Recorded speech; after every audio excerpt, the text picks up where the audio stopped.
She was black, beautiful, and alone in that hallway. Needle still in her hand, 3 months of silence and survival written across her face. And the man at her door was smiling. Not because anything was funny. Because he knew she had nowhere to go. He was her landlord. He owned the walls around her. He owned the floor beneath her feet. And he had been using that ownership like a weapon for 90 days, wearing her down visit by visit, threat by threat, until she was the last tenant standing in a building he had already sold in his mind. She didn't beg. She didn't cry.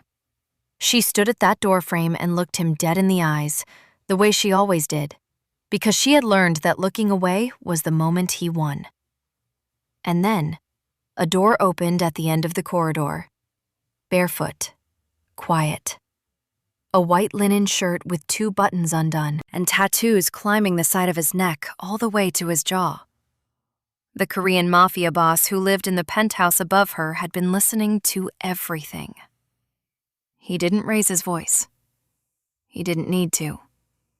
He took 1 step forward, looked the landlord in the eyes, and said 7 words so quietly they almost sounded gentle. "If you touch her again, you disappear." The smile left that landlord's face and never came back. But what happened in the days that followed? What was slipped under her door in a plain white envelope? And what she discovered when she finally knocked on that penthouse door changed everything she thought she knew about protection, about power, and about the people we never think to look at twice. Before we begin the story, comment below where you're watching from and what time it is there. If stories about karma, love, and hidden truths resonate with you, don't forget to subscribe to the channel. She had learned early in life that the sound of keys meant something different depending on who was holding them. Her mother's keys had sounded like relief, a small, bright jingle at the end of the day, the signal that someone safe was coming through the door. Her landlord's keys sounded like a warning, heavy, deliberate, the kind of sound a man makes when he wants you to hear him coming, when he wants the fear to arrive before he does. Jade Carter heard those keys now, somewhere down the hallway, and her hands went still over the fabric in her lap.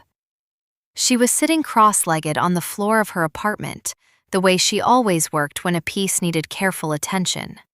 Close to the ground, close to the light that came in sideways through the window in the late afternoon. She had been embroidering the left cuff of a denim jacket for a client who had asked for red roses. Small ones, the kind that looked almost accidental, like they had grown there on their own. The needle was halfway through the fabric. She didn't pull it out. She just stopped and listened, and waited for the sound to tell her what kind of evening this was going to be. The keys got louder. She set the jacket down on the floor beside her, carefully, the way you set something down when you're trying not to make noise. She rose to her feet in 1 smooth motion. She had gotten good at that, at moving through her own apartment like she was a guest in it, careful not to disturb anything.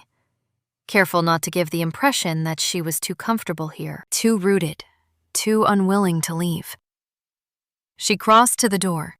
She put her hand on the handle, and she opened it before he could knock, because she had learned that opening it first was the only small piece of power she had left.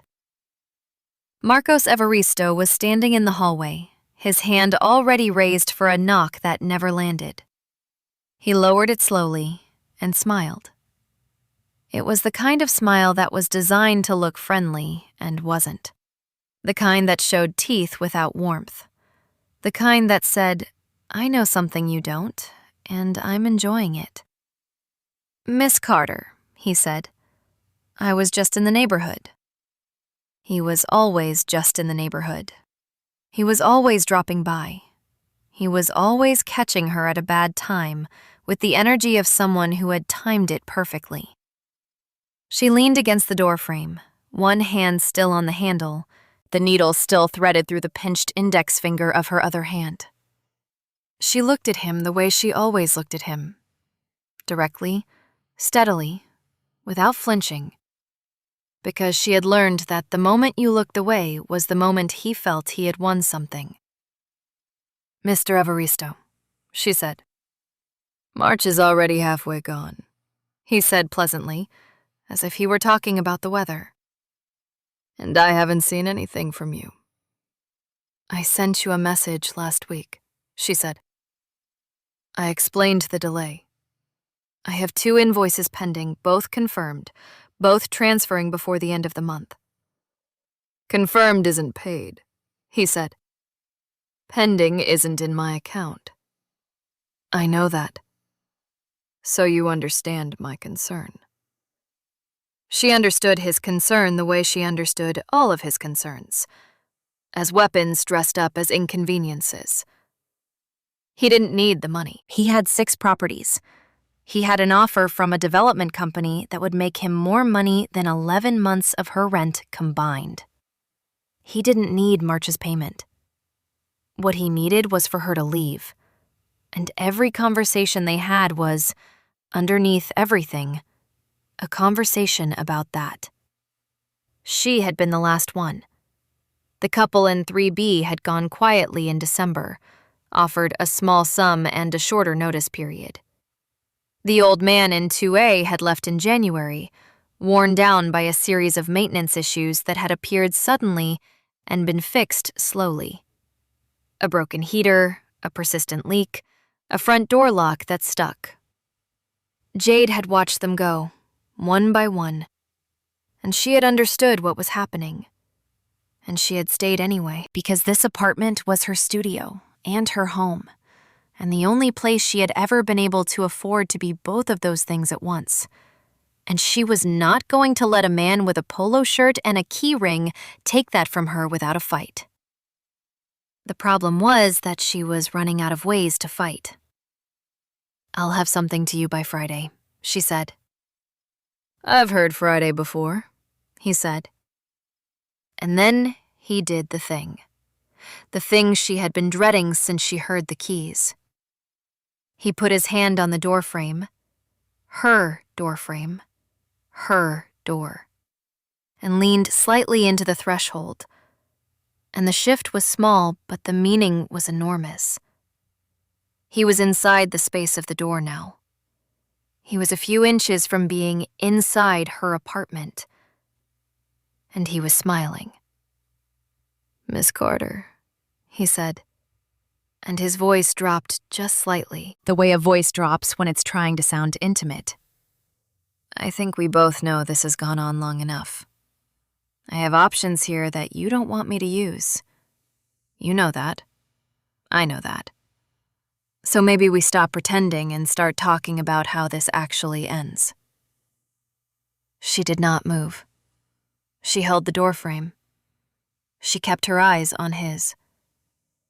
What she felt in that moment was not fear exactly. It was something more complicated than fear, something that lived underneath fear like a foundation. It was the particular exhaustion of a woman who has had to be immovable for so long that she can no longer quite remember what it felt like to be soft. It was the weight of knowing that every institution that was supposed to protect her, the lease agreement, the tenant laws, the process, moved slowly, and that he had been doing this long enough to know exactly how slowly and how to use that slowness like a tool. She opened her mouth to say something. She didn't know what. Some version of what she always said. Some new configuration of, "I know my rights and I'll have the payment and I'm not leaving." And then she heard it. Not keys this time. A door. Quietly opened. Somewhere behind Marcos, further down the hallway toward the elevator, toward the staircase that went up to the top floor. She didn't see him at first because Marcos's body was blocking half the corridor. But then Marcos shifted slightly, the way a person shifts when they sense something behind them without quite knowing what it is. And that's when she saw him. He was standing very still, He wasn't dressed for company. He wasn't dressed for anything except being at home. Black pants, a white linen shirt with 2 buttons open at the collar, bare feet on the hallway tile. His hair was pushed back from his face except for one strand that had fallen across his forehead. The tattoos on his neck were fully visible in the corridor light, dark lines climbing from his collarbone up through the side of his throat toward his jaw. She had seen them before, in glimpses, in elevators, but never this clearly, never this close. He wasn't looking at Marcos. He was looking at her. And the look was not a question. It was not an offer. It was not an intrusion. It was something quieter than all of those things, something that she couldn't quite name in the moment, something that she would spend several days afterward turning over in her mind, trying to find the right word for. It was the look of someone who has walked into a room and immediately understood the entire situation. Not because they were told, not because they asked, but because they have spent enough of their life in rooms like this one to recognize the shape of it on instinct. He stood there. He waited. And Marcos, who had not yet fully turned to look at him, said, still smiling, still in that pleasant, dangerous tone, "Miss Carter, I think you should consider very carefully." "Excuse me," the man from the top floor said. His voice was quiet, not soft. Quiet. There is a difference. Soft is gentle. Quiet is controlled. Quiet is what you hear when someone has made the decision not to use everything they have available to them, and you can hear the weight of everything they're holding back in the restraint of it. Marcos turned. And for just one moment, just one, his smile disappeared. The hallway was not a large space. It had never needed to be. It was the kind of corridor that existed purely as a passage between places, narrow and functional, lit by a single overhead fixture that cast everything in a yellow that was almost warm but not quite. There were 3 doors visible from where Jade stood. Hers, the empty apartment across from her that had been vacant since January, and the stairwell door at the far end that led up to the penthouse. The hallway had never felt small before. It felt small now. Marcos turned to face the man from the top floor, and something shifted in the architecture of his posture. A tightening, a recalibration, the physical adjustment of a man who had been leaning into a space and suddenly found that the space was occupied by something he hadn't accounted for. "Can I help you?" Marcos said. He had recovered the smile. It was back in place, but it was working harder now, doing more structural support than it had been designed to carry. "I don't think so," Jang Hyun-soo said. He hadn't moved from where he was standing.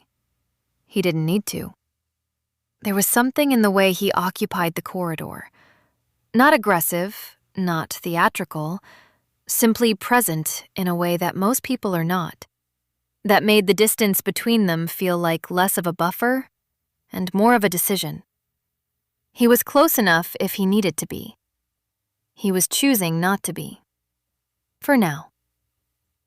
"I live here," Marcos said, and the words came out slightly wrong, slightly misaligned, because what he meant was, "I own this," and what he said was something closer to, "I belong here." And neither of those things was landing the way he intended. "You don't live here," the man said. Simply, factually. The way you correct a minor error in arithmetic. "You own units in this building. That's different." Marcos's jaw shifted. "I'm here in a professional capacity. Business between me and my tenant. You're standing inside her doorway without an invitation," the man said. "I watched you move into that threshold. I counted." A pause. Not for effect.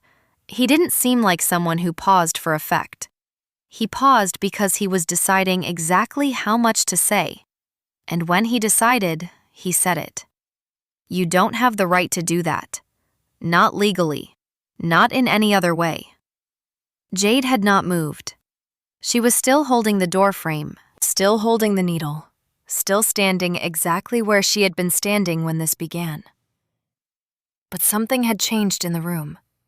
Or rather, in the hallway, which had briefly become a kind of room, a container for something that was pressing against all four of its walls. She was watching Marcos's face and watching the man from the top floor simultaneously, and what she was seeing was this. Marcos was calculating. He was running numbers behind his eyes, assessing the situation, trying to determine what this person was, what category he fit into, how much of a problem he actually represented. He was taking too long to reach a conclusion. That itself was information. "Look," Marcos said, and his voice had shifted again. Less pleasant now, more direct, the business-like register of a man who has decided that warmth isn't working and is moving to a different strategy. "I don't know who you are, but this is a private conversation. If you have concerns about building management, you can contact my office during business hours." "I don't have concerns about building management," the man said. "I have a concern about what I just saw." What you just saw was a landlord speaking to his tenant about an overdue payment. That's not a crime. "No," the man agreed. "It isn't." Another pause, shorter this time. "The way you were standing when you said it is a different conversation."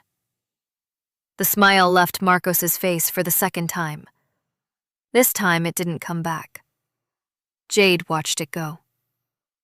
She had seen Marcos without the smile before, in flashes, in moments when he thought she wasn't looking, when he was reading something on his phone in the lobby, or locking up the utility room at the end of the hall. Without the smile, he looked older. Without the smile, he looked like what he was, which was a man who had spent decades using systems and structures and the slow machinery of bureaucracy as substitutes for the kind of power he had always wanted and never quite believed he deserved. The smile was the performance. Without it, there was just the exhaustion of the performance. "I'm going to ask you one more time," Marcos said, and he was trying to put authority into it, trying to put weight into it, but the weight wasn't there. "To mind your own business." The man from the top floor looked at him for a long moment.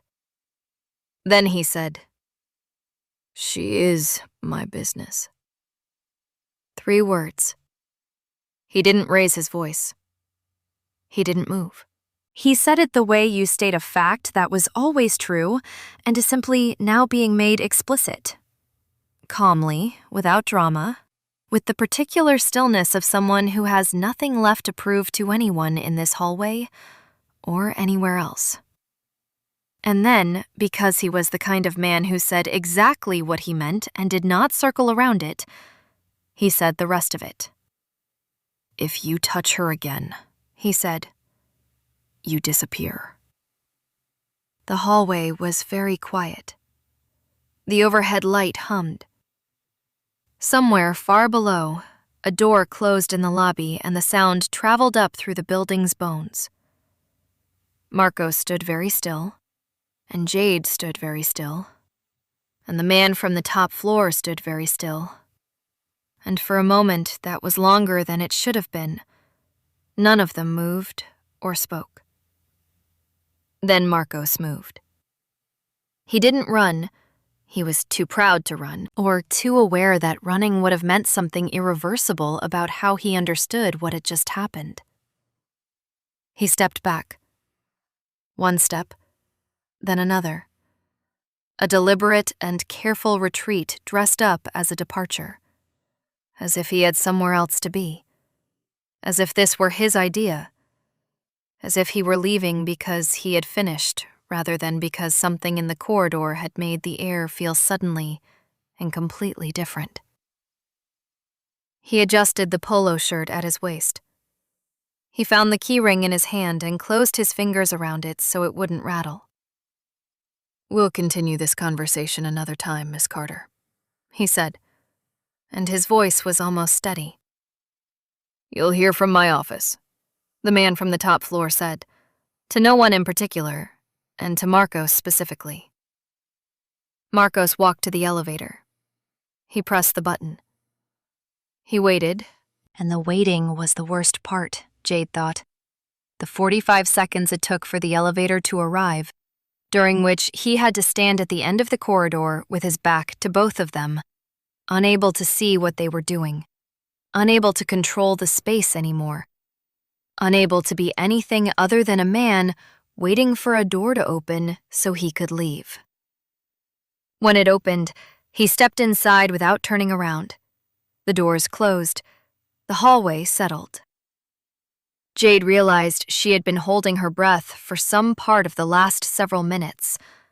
Not dramatically, not consciously, but in the shallow and careful way that the body breathes when it is preparing for something and doesn't want to give itself away.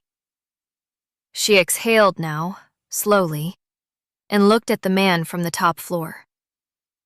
He was looking back at her. He had the same expression he'd had when he first appeared. Not warm exactly, but not cold either. Present. Attentive. The expression of someone who is paying careful attention and making no attempt to hide it. She became aware, suddenly, of the needle still pinched between her fingers, of the thread trailing from it down toward the floor, of the jacket still lying open on the carpet behind her, halfway through its red roses, waiting.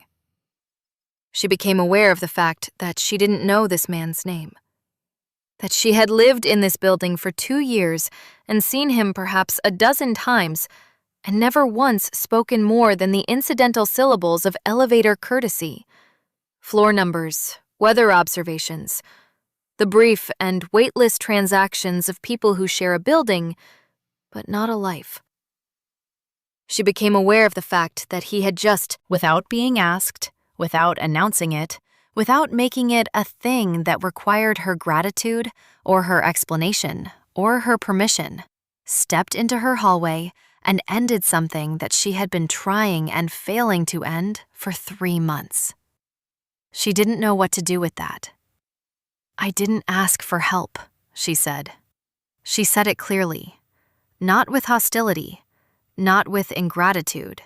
She said it because it was true, and because it was important in that moment that he understand it, that whatever had just happened had not happened because she was incapable, because she was helpless, because she had been waiting for someone to come and she hadn't known it. She said it because her whole life she had been building a version of herself that didn't need rescuing, and she needed that version to remain intact, even now. Even here, even with the smell of Marcos's cologne still faintly in the air. "I know," he said. And then he turned and walked back to his apartment, and the door closed behind him, and Jade was alone in the hallway. She stood there for a moment longer than she needed to. Then she went back inside. She picked up the jacket. She found the needle. She went back to the roses. But her hands, for the first time in a long time, were not quite steady. She didn't sleep well that night. This was not unusual. She had not been sleeping well for weeks, not since Marcos had begun his campaign of attrition in earnest, not since the visits had started coming closer together and the tone of them had started shifting from bureaucratic to something that had no clean legal name, but that she felt in her body the way you feel weather before it arrives. But this night was different. This night she lay on her back in the dark, with the jacket finished and hanging on the rack, and the needle put away, and the thread wound back onto its spool. Everything in its place. Everything returned to order. And she still could not find the quiet that order was supposed to bring. She kept replaying the hallway. Not the part with Marcos. She had replayed that particular scene enough times over the past months that it had worn grooves in her, that she could run through it without feeling much of anything anymore. which was its own kind of damage. What she kept replaying was the other part. The part she hadn't expected. The door opening quietly at the end of the corridor. The man standing there, barefoot on the cold tile, with his shirt open at the collar and his hair loose at the forehead and those tattoos visible in the overhead light, dark and deliberate against the skin of his neck. The stillness of him. She had known, in some distant and unexamined way, that the man on the top floor was not ordinary. You didn't need to know his name or his business to know that. You felt it in the small adjustments that other people made around him. The way the building superintendent always answered his maintenance requests within hours, when everyone else waited days. The way certain packages arrived at the building addressed to names that were clearly not his, but that he collected without explanation. The way people in the elevator found reasons to look at their phones when he got on. She had filed all of this away without quite meaning to. The way you file away things that don't concern you, but that your instincts flag anyway, just in case. She had told herself it didn't concern her. Now she was not so sure what concerned her and what didn't. She turned onto her side. The window was open 2 inches at the bottom, the way she always kept it, and the night air came through carrying the sound of the city below. A car alarm somewhere distant, voices from the building's entrance, the low and constant breath of a neighborhood that never fully went to sleep. She listened to it and tried to let it do what it usually did, which was remind her that she was part of something larger than her apartment, that the world outside continued regardless of whatever was happening inside these walls. That nothing that Marcos Evaristo did to her could change the fact that the city went on. It usually worked. It didn't work tonight. What kept surfacing, underneath everything else, was not fear, and not gratitude, and not the complicated mixture of both that she might have expected. What kept surfacing was a question. A single, quiet, persistent question that she couldn't answer and couldn't stop asking. Why did he care? The next 3 days passed without incident. No keys in the corridor, no phone calls from numbers she didn't recognize. No letters slipped under her door with legal letterhead and language designed to make ordinary things sound like catastrophes. She finished the denim jacket and started on a commission for a woman who wanted her grandmother's wedding dress taken in and rehemmed, a job that required patience and precision and the kind of focus that left no room for anything else, and she was grateful for that. She worked, she ate, she checked her phone for transfer confirmations from the 2 clients whose invoices were pending, and on the second day, they both came through, and she transferred Marcos's March payment immediately, documented it, screenshot the confirmation, saved it in 3 places. She did not go upstairs. She told herself this was because she had nothing to go upstairs for. She had not asked for what had happened in the corridor, had not sought it out, had not created a debt that required acknowledgement. He had made a choice, and she had not been consulted about it. That was the whole point. That was what she had said to him, clearly, in the hallway. I didn't ask for help. She had said it so that the record would be clear, so that whatever came next would not be built on an assumption that she owed him something. She told herself this was the reason she didn't go upstairs. She was not entirely sure she believed herself. On the 4th day, she was coming back from the fabric market 2 blocks east, a canvas tote over one shoulder, a rolled paper bag under her arm with 3 yards of heavy cream linen that she'd found marked down at the end of bolt price, when she saw the envelope. It was on the floor just inside her apartment door, slipped through the gap at the bottom. Plain white, her name written on the front in handwriting she didn't recognize.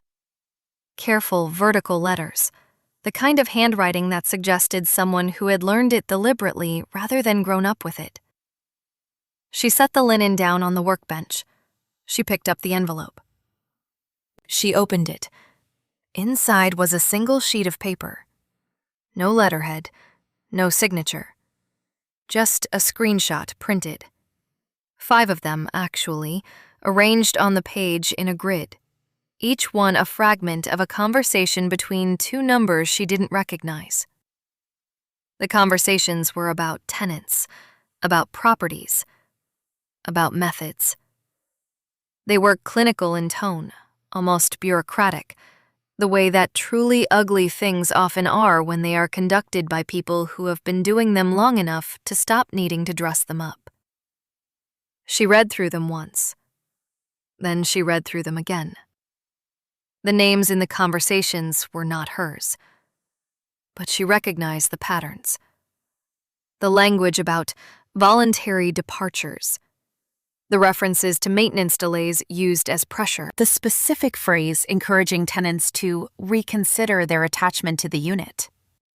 She recognized all of it because she had lived inside a version of it for 3 months, and seeing it written down in someone else's words about someone else's home made it simultaneously more legible and more sickening than it had ever felt from the inside. At the bottom of the page, below the screenshots, there were 2 lines of text. Just 2. These have been sent. You don't need to do anything. She stood in the middle of her apartment for a long time with the paper in her hands. Then she looked up at the ceiling, which was also the floor of the apartment above hers, which was also the bottom of the staircase that led to the penthouse. And she thought about a man standing barefoot in a corridor. And she thought about the phrase, "She is my business." And she thought about the particular quality of his voice when he had said, "You disappear." Not angry, not threatening in the theatrical sense, just quiet and certain. The way someone speaks when they are describing a thing they have done before and are prepared to do again.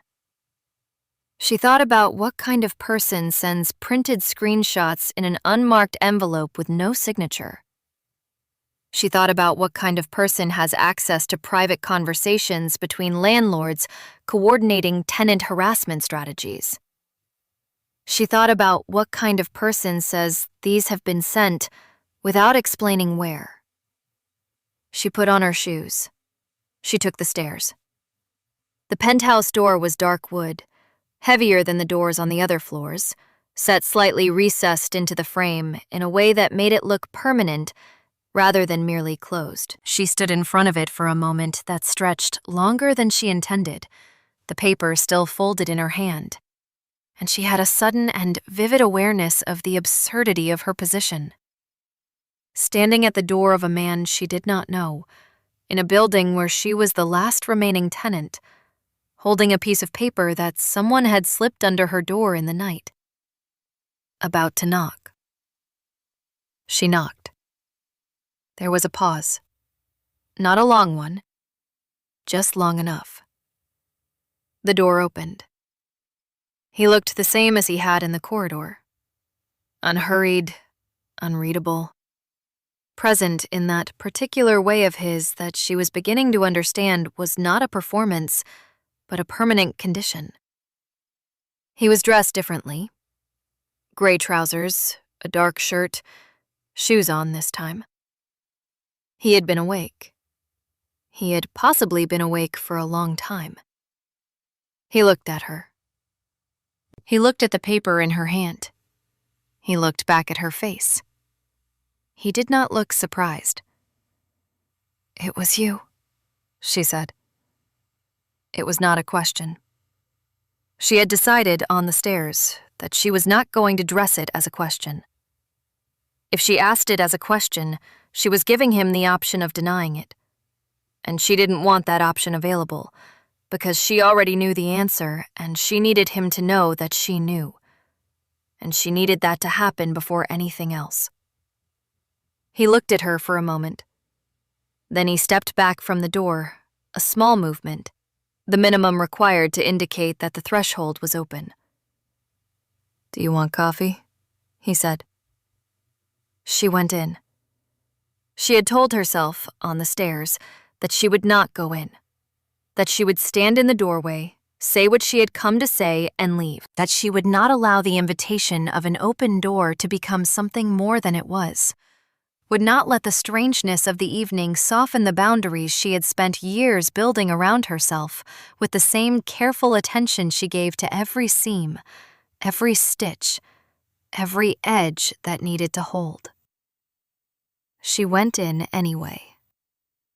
The apartment was not what she had expected, though she could not have said precisely what she had expected. It was large. The penthouse occupied the entire top floor, and the ceilings were higher than on her level. And the windows that ran along the far wall showed the city below in a way that made it look both enormous and very far away, as if she were looking at it from somewhere outside of it. The furniture was sparse and deliberate. Nothing decorative. Nothing that existed purely to exist. Every object in the room had a function and occupied its space without apology. And the overall effect was not cold exactly, but clean. The cleanliness of a person who has long since stopped acquiring things and has not yet decided whether that is a discipline or a deprivation. There was one exception. On a low shelf near the far wall, between two objects she couldn't identify from across the room, there was a photograph in a plain wooden frame. A girl. Young, maybe 19, maybe 20, with dark eyes and a brightness in her expression that photographs of that era rarely captured so directly. A kind of forward-leaning aliveness, as if she had been mid-sentence when the picture was taken and had not thought to compose herself first. She was laughing at something outside the frame. Jade looked at the photograph for a moment before she looked away. He had moved to the kitchen, which opened off the main room without a wall between them. Just a change in the floor material and the presence of a counter.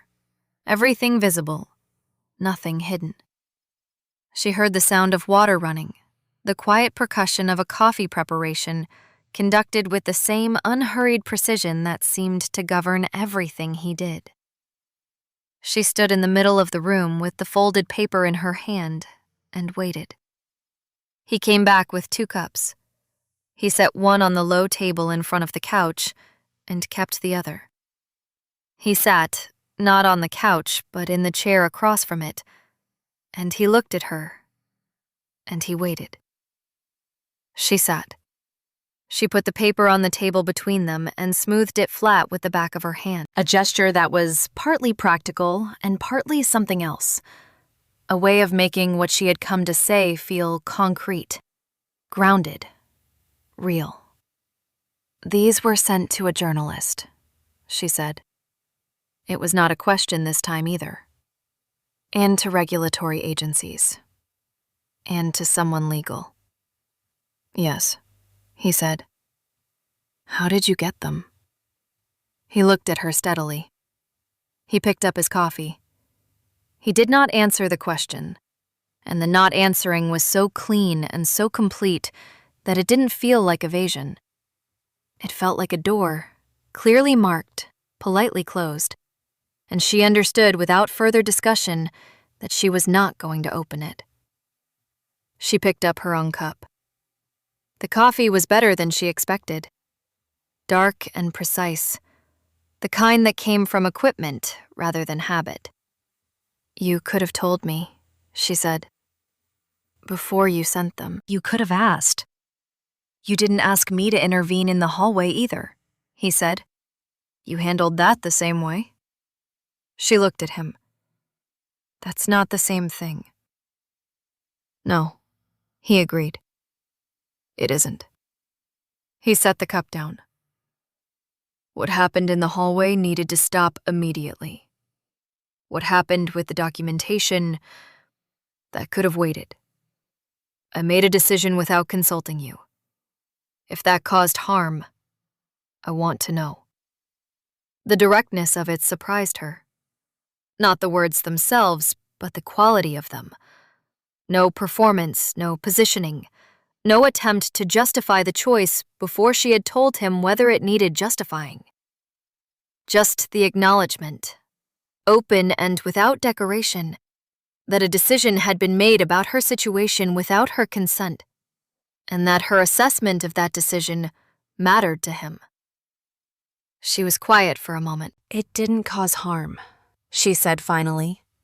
"I don't know yet what it caused, but not harm." He nodded. That was all. No relief, no vindication. Just the nod of someone receiving information and filing it accurately. She looked at the shelf, at the photograph. She looked back at him. "Why do you care?" she said. She had asked herself this question for 4 days. She had turned it over in the dark, in the fabric market, on the stairs. She had arrived at no answer that satisfied her, and she had decided, somewhere between the second floor and the penthouse landing, that she was going to ask it directly, because she was tired of circling things, because she had spent 3 months circling Marcos Evaristo's intentions and her own options and the slowly narrowing corridor of her circumstances, and she was finished with circling for the time being. He was quiet for longer than he had been quiet for anything else. Long enough that she began to think he was not going to answer, that this door, too, was marked and closed. But then he stood, without explanation, and crossed to the far wall, and he stood in front of the shelf, and he looked at the photograph for a moment with an expression that she could not fully read from across the room, but that she recognized in its general shape, the way you recognize the shape of grief even when you can't see the details of it. "My sister," he said. His back was still to her. "She was 21. There was a man who understood that she had nowhere to go and used that understanding against her. I was occupied with other things, with things I told myself were more urgent." He paused. "I got there too late." Jade said nothing. She did not fill the silence with condolence or question. She had learned, in her work, in the long and patient hours of embroidery, of restoration, of making damaged things whole again, that some silences needed to be occupied and some needed to be left alone. And this one, she left alone. He turned back from the shelf. "I have spent a long time," he said, "being very good at arriving too late and calling it unavoidable." He looked at her directly, and there was something in the look that was not quite apology and not quite explanation, but lived in the territory between them. "I was not going to do it again." She held the look for a moment. Then she nodded, a small nod, the same kind he had given her, just the receipt of information, just the acknowledgement that she had heard, and that what she had heard was real. She picked up the coffee. She drank it. They sat in the apartment above the city for another hour, and they talked. Not about the sister, not about the organization whose symbols climbed his neck, not about the specific mechanisms by which printed screenshots reached journalists and regulatory bodies. They talked about the jacket she had been embroidering when it all began, about the particular difficulty of small roses, about a fabric market she mentioned that he had passed 100 times without entering. They talked the way two people talk when they are both careful people who have decided, for the length of one evening, to be slightly less careful than usual. When she stood to leave, he walked her to the door. She stood in the doorway. His doorway this time, a reversal that she noted and did not remark on. And she looked at him one more time. "I still didn't ask for help," she said. "I know," he said. "I need you to keep knowing that." "I will," he said. And she believed him. Not because she was naive, not because the evening had softened her into trust, but because she had spent enough time with people who said things they didn't mean to recognize. When it appeared, the specific weight of a sentence that someone intends to carry. She took the stairs back down. Her apartment was exactly as she had left it. The linen on the workbench, the wedding dress commission pinned to the mannequin, the window open 2 inches at the bottom, the city breathing through it. She stood in the middle of it and looked at everything she had built here, everything she had arranged and repaired and made functional with her own hands. And she felt not safe exactly, because she was too honest with herself to call it that. Because she knew that the world outside her door remained exactly as complicated as it had always been. That the man upstairs was not uncomplicated. That justice had arrived this time through channels that no legal institution would endorse. But she felt something. She felt that the walls of her apartment were hers. That the window was hers. That the linen on the workbench and the dress on the mannequin and the rack of finished pieces and the jar of needles on the sill were hers. And that she had not given any of it up. And that she was not going to.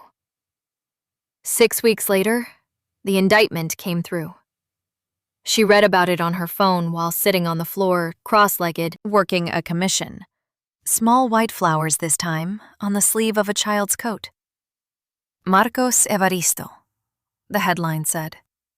6 properties, 8 documented cases. The development deal collapsed. The legal proceedings opened. She read it twice. She set the phone down.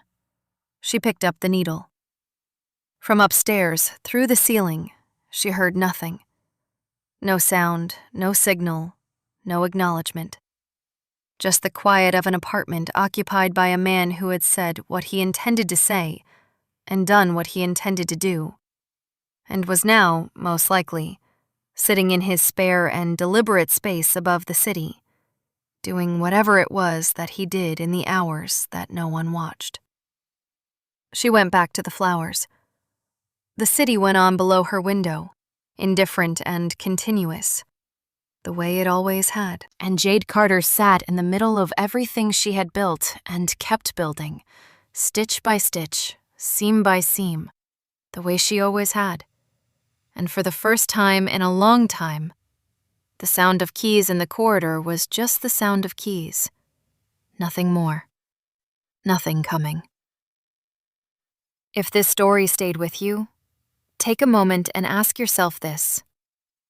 Have you ever been in a place, a job, a home, a relationship, where someone used the power they had over your circumstances to make you feel like you had no options? And did you stay? Or did you leave? And if someone unexpected ever stepped in for you, not because you asked, not because you were helpless, but simply because they refused to look the other way, did you let yourself accept it? Or did your pride make it harder to receive than the situation itself? Because sometimes the most honest thing we can do is admit that we needed someone to show up. And sometimes the most courageous thing someone else can do is show up anyway, without being asked, without waiting to be invited in. Tell us your story in the comments. We read every single one. And if you believe in stories about dignity, justice, and the kind of protection that arrives from places you never expected, don't forget to subscribe to the channel.